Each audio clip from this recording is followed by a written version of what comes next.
Sophomores, hope you guys are doing super duper on this lovely Thursday. This will be the last video for this week because as you remember, we're doing that kind of like augmented learning day on Friday. So if you need anything to catch up on, Friday's the day to do it, but you won't have any like new assignments due that day. So that's why no videos on Friday, and also that's why I've moved the Aeneid due dates up to Thursday, so make sure you get those reading checks done and commenting on the discussion boards, okay? And again, make sure that you're adding something new and then commenting on someone else's. Make sure your comments are meaningful. So that'd be super duper. All right, so we got some couple fun chapters here today. We got book 7 and book 8. So book 7, remember Aeneas has just kind of emerged from the underworld in book 6. And he has a death to deal with of someone close to him, his nurse. And then they are kind of sailing along, and Virgil mentions the Isle of Circe, and you may remember Circe from the Odyssey. She was this kind of witch creature that had turned men into beasts, and Odysseus spent a good long while on her island. So Aeneas avoids that island, thankfully.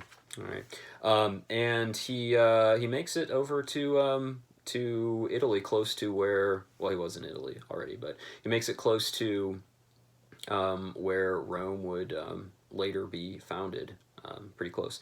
And you'll notice in line, let's see here, 47, he once again invokes the muse, okay? Which is a little interesting why he's invoking the muse again in the middle of this whole book, because this is 12 books and we're in book 7 now, so right in the middle. And the reason he's doing this is he's kind of, book 7 kind of marks a shift in focus. So books 1 through 6 were largely focused on Aeneas's wanderings. And then books 7 through 12 are going to be focused more on the warfare that has to be fought to establish the Trojans in Italy. Okay, so that's why he's kind of re-invoking the muse.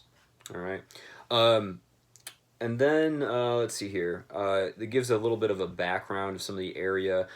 You meet the character Turnus, and Turnus is going to be one of kind of Aeneas's arch nemesis, I guess you could say, for the remainder of the story, and you'll learn more about him later on.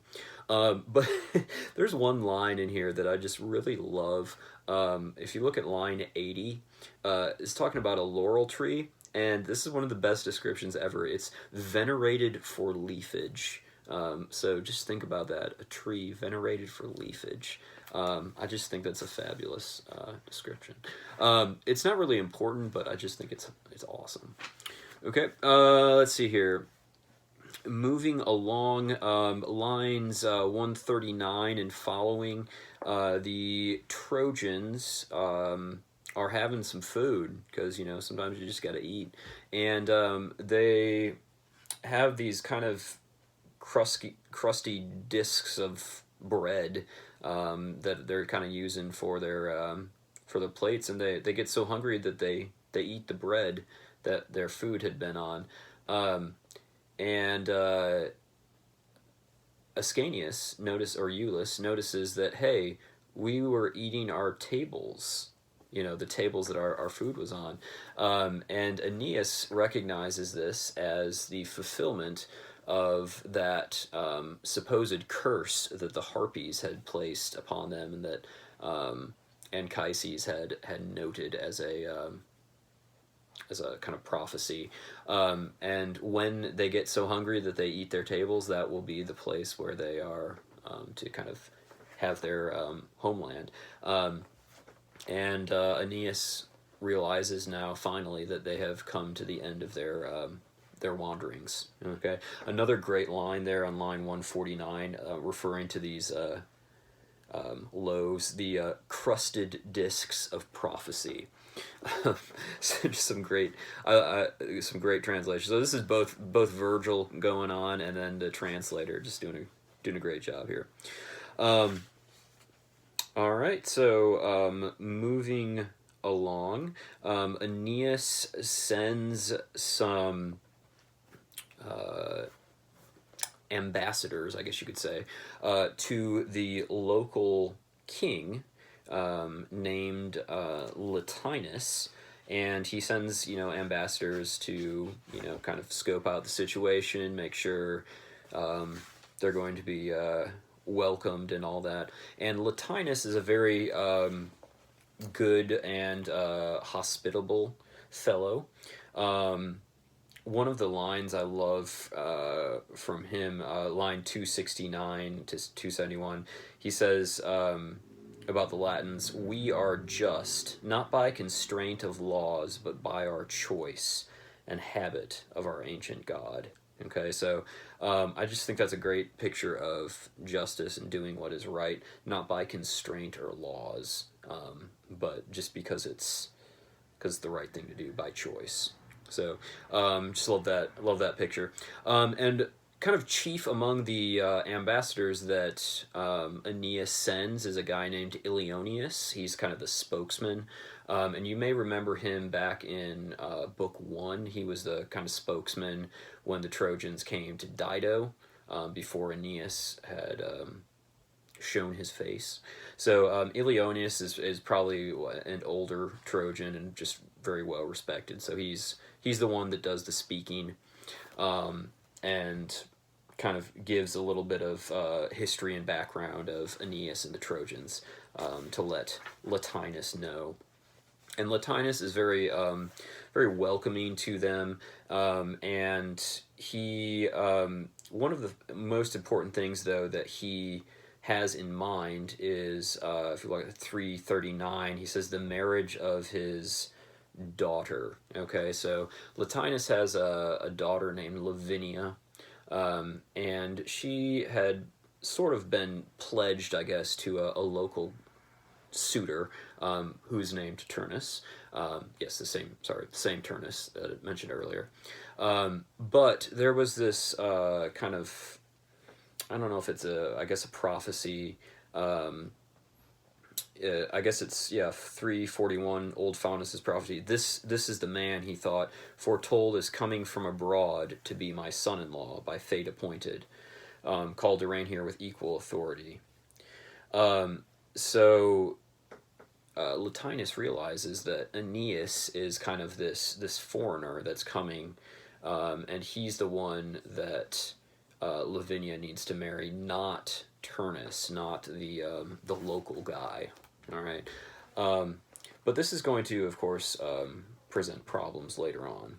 All right, but as far as Latinus is concerned, he is all for the Trojans. He's a big fan, and he treats them well. And great line on end of that section 387, as the Trojans are returning back to Aeneas. It says they brought peace. Okay, so Latinus just wants peace. All right, he's a kind and good guy. All right, but our old friend Juno is not happy that Aeneas is happy. So if Aeneas is happy, Juno ain't happy. All right. So in line, was it 393? She says she discerns Aeneas taking heart. We cannot have Aeneas in a good mood. So she contemplates what to do to make Aeneas's life miserable. Okay, so he's reached Italy now. What can she do to make his life awful? So she goes down to the underworld and gets a helper. And this helper is named Alecto, and Alecto is a fury. All right, and the Furies were these kind of like avenging spirits that would go and punish evildoers, particularly if they're like if they break oaths, or kill people that are they're their family members or whatever, usually for very kind of heinous crimes. So Alecto is a very unsavory character, and you get that depiction from her. She's got like snakes for hair, and she has like whips and firebrands of death, and 1,000 ways of wounding. So all sorts of terrible things going on with Alecto. So Juno basically hires her to start a war, more or less. All right, and Alecto is very happy to oblige Juno, and the first person she goes to kind of work her treachery is Amata, and Amata is Latinus's wife, the queen, and Amata is a big fan of Turnus. She wants Lavinia to marry Turnus and settle down with him and all that stuff. So she Alecto goes to Amata and kind of riles her up, and Amata kind of goes off into the woods and takes some other local mothers, I guess, with her, and they kind of engage in some of these rituals, kind of almost mad like rituals, in very similar to those that follow the god Bacchus, and Bacchus is the god of wine and merriment, but he also has this kind of cult of followers that are just kind of driven mad under his supposed influence and everything. All right, so she kind of goes off into the woods and becomes like a Bacchic follower, which is kind of scary. All right, the next person she goes to is Turnus, and she riles him up, and he kind of gets his squads together to go fight. And Turnus is he's a really exceptional warrior, so he is going to be a serious threat to the Trojans. All right, and then let's see here. The next one, this one's kind of sad, is Iulus, and Alecto doesn't really go straight to Iulus, but Iulus is out, just hunting, doing what a teenager does, and he shoots an arrow, and he hits this stag, which generally would be a good thing if you're out hunting, but unfortunately, this stag is a very special stag. It is a pet of one of the local herdsmen, and he fatally wounds this herdsman, and this stag. It's a very sad scene, and this causes the locals, particularly the herdsmen, the farmers, to get really upset with the Trojans, because this pet has been killed. So they all rally, and there's a kind of a brief little skirmish between the Trojans and all these herdsmen, and there are a couple deaths, not a lot, but there is a bit of a skirmish. And Latinus refuses to declare war on the Trojans. He will have nothing to do with it. He kind of shuts himself away, even though everyone is against him. He will not declare war with the Trojans. All right. Then there's this interesting bit of kind of historical bit that talk about the gates of war. The bottom of page 217, I guess its line was at 827 and following. And the gates of war were something that the Romans had carry over from Latium and Latinus. And when the gates of war were closed, it meant the state was at peace. But when those gates were opened, it meant the state was at war. All right, and Latinus was the one that was supposed, if the state was at war, it was Latinus that was supposed to open those gates, but he was refusing. So Juno herself comes down and opens these gates. Okay, and you get mention of the guardian Janus as well in there. Janus, the two-faced god, is in there.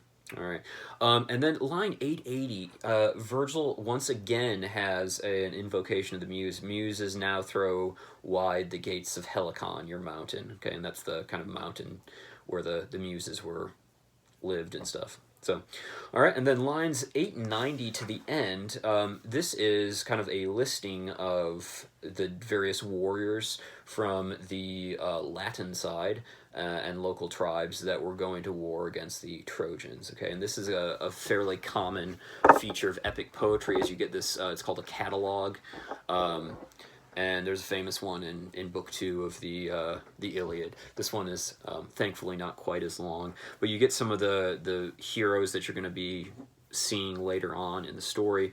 Couple notable ones: Anteus. He's mentioned here, and he is a really nasty character who's just kind of a wicked, evil tyrant to his people. Then lots of other heroes. A couple others, though, that I want to just mention. Actually, the last kind of two heroes that are in this catalog. Turnus, obviously, he's one of the major players, and he's mentioned in the catalog. And then Camilla, who is the last one. And Camilla is a kind of a warrior, princess girl sort of thing. She's just a really, really exceptional warrior, and she's a lady, so she's pretty hardcore. All right, and she's going to be an important player later on in the story. Okay, and so that's where Book 7 ends with this catalog. All right, Book 8. Let's see here. Mentions they send this kind of group to Diomedes to seek help from him, the Latin tribes and those around. And Diomedes, you may remember from the Iliad, was one of the greatest of the Greek warriors. He was not quite Achilles, but he was pretty high up there.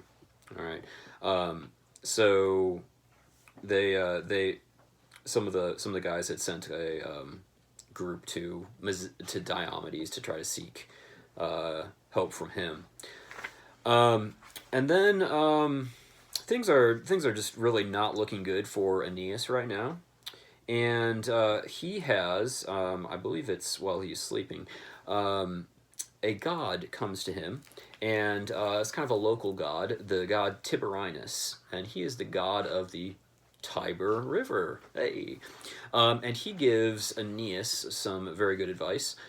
He's like, yo, Aeneas, you need some allies, bud. You can't fight this war on your own. So he tells him about Arcadia and King Evander. And he, basically says, hey, these guys are, they don't like the Latins. They will help you in your war. They're good people. And also, if you just follow up the river, you will reach Arcadia. And going upriver is usually difficult, but Tiberinus is like, I'm the god of the Tiber, so I will make the river calm for you, so you can kind of go upstream without any difficulty. All right. So that is what Aeneas does. He takes a kind of a group, and he decides to go visit the Arcadians and see what is up with them. All right. So he reaches the Arcadians, and the first person he is greeted by is a fellow named Pallas, who is the son of the Arcadian king, Evander. All right. And he is very hospitably welcomed to the Arcadians. And when he reaches the Arcadians, they are kind of in the middle of a nice festival in honor of Hercules. And I know you have all heard of Hercules before. He is probably the greatest of the ancient heroes, and he famous for his 12 labors. But the Arcadians are particularly honoring him for a feat of strength that he did locally, in which he rid the land of a monster named Cacus. And just Cacus was a evil monster that was kind of terrorizing their land.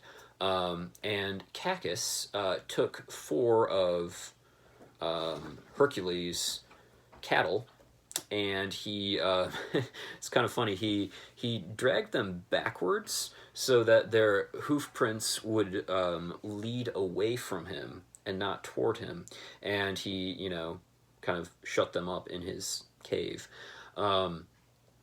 So kind of a smart for a monster, actually.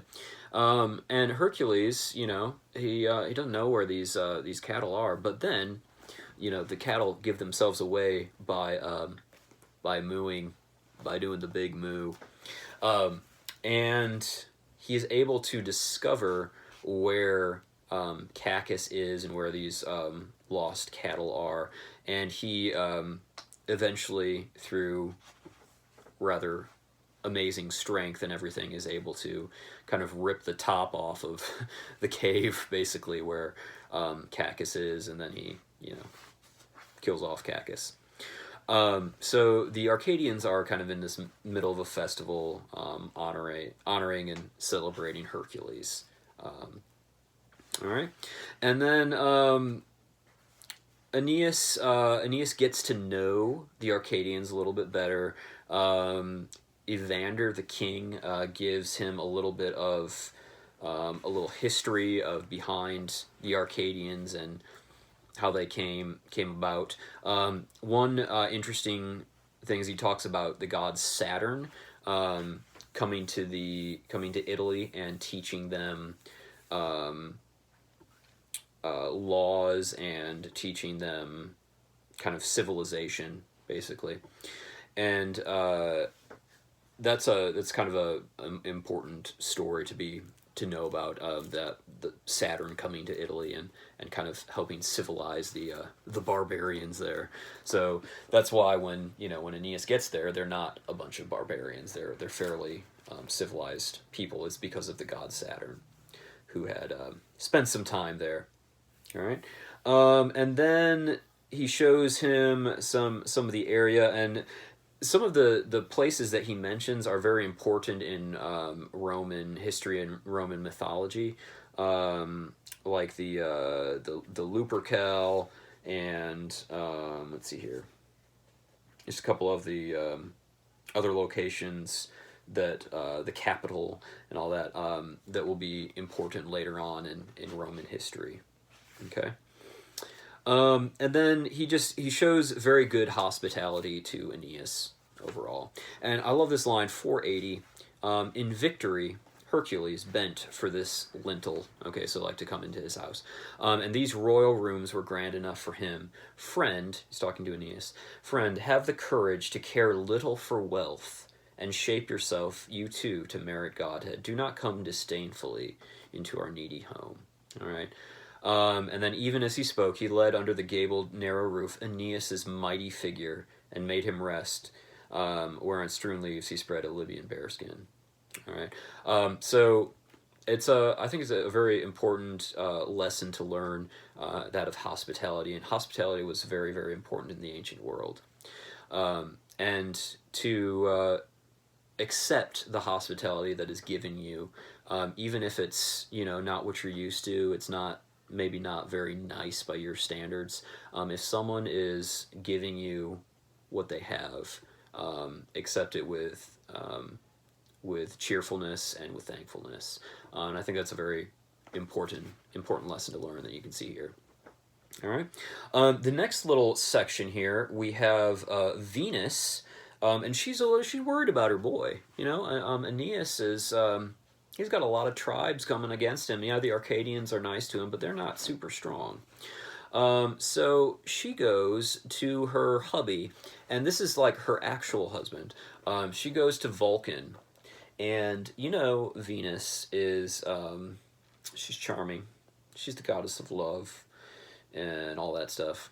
And she basically works her magic on her real husband, Vulcan, and she convinces him to do something for her, and he doesn't need a whole lot of convincing. He goes along with it because he's infatuated with her. I mean, she's Venus. I mean, it's hard not to be. And she asks for supernatural armor and weapons for Aeneas. All right, and Vulcan agrees. So he goes to his smithy on Mount Etna, under Mount Etna, and he and the Cyclopses go to work. They start working. All right, and then we get shifts back to Evander and Aeneas, and we see them kind of parting ways. Aeneas has to get back to his people, and there's this great line, 631. Evander says, "Greatest of Trojan captains, never while you live shall I consider Troy to be conquered and her kingdom gone." So it's just a really, really powerful line about, hey, Aeneas, while you're still here, even though Troy may have actually fallen, Troy lives on. All right, it's going to keep going. And it's kind of an important lesson to learn that we may be, sometimes in life, we may be kicked down and beaten up, but you know what? We're not out of the fight. We are not out of the fight. Don't count us out. All right. And they have this parting of ways, and Evander sends some troops with him, with Aeneas, but most importantly, he sends his own son Pallas, and he sends Pallas to learn from Aeneas. Let's see here, 694. He says, "Enter on your great duty now, great heart, commander of Trojans and Italians both." And he wants him to be, 701, his exemplar from his early years. So he wants Aeneas to be kind of a model and an example for his son Pallas to follow, because Evander's kind of old and he can't go fight himself. All right, he's just too old. All right, so they part ways, and Aeneas heads back to the Trojan camp. But at the end of Book 8, Aeneas receives a very, very special gift. All right, and it's from his mommy, and I guess stepdad. I guess Vulcan would be his stepdad. I don't know how that works. That's weird. Anyway, but Venus is his mom, and then Vulcan, I guess, would be his stepdad. And the gift he receives is some extremely, extremely special armor forged by Vulcan himself, and weapons and all that stuff. But probably the most important of these special arms, these special weapons, is going to be the shield of Aeneas. And on this shield, Vulcan has depicted all sorts of scenes from Roman history that are obviously have not happened yet, but are going to happen, and kind of showing the greatness of Rome and some of the heroes that are going to come.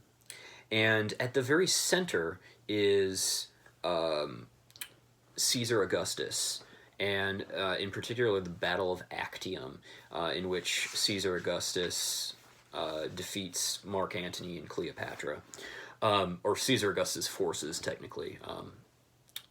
And it's very interesting because Virgil, in a way, is kind of portraying that as the center of Roman history, and it's a very pivotal moment. So it's a very interesting thing to put right at the center, is this victory where Caesar Augustus kind of takes control, and he's the one that attains power in the Roman state. All right, and I love the ending here. And I think it's very, very powerful because all these images are things that Aeneas would not have known about because they haven't happened yet. So it's kind of hard to when the the difficult thing with the future is, you know, it hasn't happened yet. So Aeneas, though, is very encouraged by these things, and this is the very last page, 987, I guess it is. All these images on Vulcan's shield, his mother's gift, were wonders to Aeneas. Knowing nothing of the events themselves, he felt joy in their pictures, taking up upon his shoulder all the destined acts and fame of his descendants. All right, so you can kind of see on this. By taking up this shield, he is taking basically on his shoulders all the history of Rome. It's all built on him. It's all